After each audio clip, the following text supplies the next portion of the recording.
Ishin nisur për një tur turistik në Shqipëri dhe Maltëzi, por rrugtimi i 31 besimtarëve të Kishës Ortodokse të Vlorës ka përfunduar në tragjedi. Grupi që përbëhej kryesisht nga gra, udhëtoni në drejtim të Kalasë së Krujës kur autobusi i tyre është përfshirë nga flakët, duke shkaktuar një të vdekur dhe 11 të plagosur.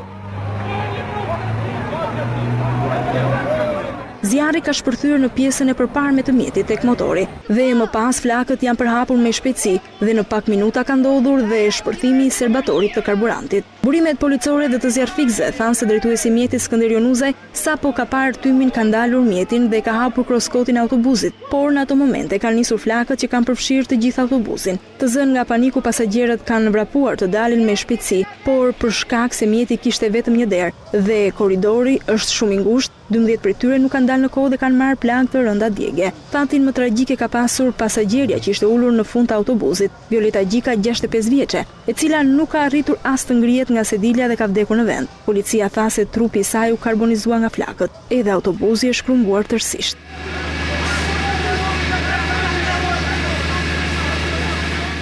Një nga pasagjerët, Aleksa Verbak, ka treguar për Ora News momentet e tmerrit.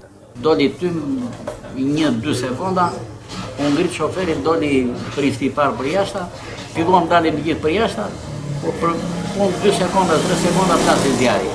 Ndjem tymin, ndaluam dhe me njerë mori flakë. Në momentin kur shoferi hapi kroskotin, që të shikonde që ndodhi, doli flaka dhe brenda 2 minutash u do gjithë autobusi. Unë isha në rjesh me shoferin. Në momentin, a ishte fatim, më dha biles, më dhanë të shtymë, se edhe mua do më kështë zënë flaka, më dhanë të shtymë që dolla i pari në rrugë. Pash njerës të lebetitu, shkel një njëri mitetin.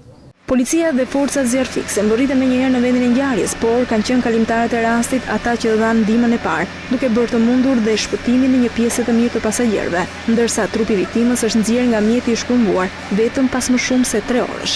Dëshmitarët thanë se thyen xhamat me sende të forta për të nxjerrë të plagosurit. Një prej dëshmitarëve, Indrit Kurti, tha për Ora News se nëse nuk do ndërhynin kalimtarët e rastit, tragjedia do ishte edhe më e rëndë. Kam qenë një nga dëshmitarët e parë në vendngjarje. Në momentin që kam arritur kam parë që autobusi kishte shpërthyer në flakë masive dhe banorët e zonës që kanë qelluar aty në moment me kazma, lapate dhe mjeta rrethanore kanë shpërthyer xhamat dhe kanë bërë të mundur nxjerrjen e shumë personave.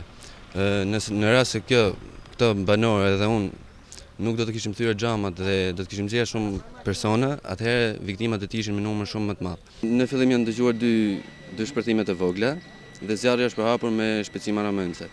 Policia ka shoqëruar në komisariat drejtuesin e mjetit Skënder Jonuzaj, ndërsa ka marrë në pyetje dhe pasagjerët që nuk morën lëndime.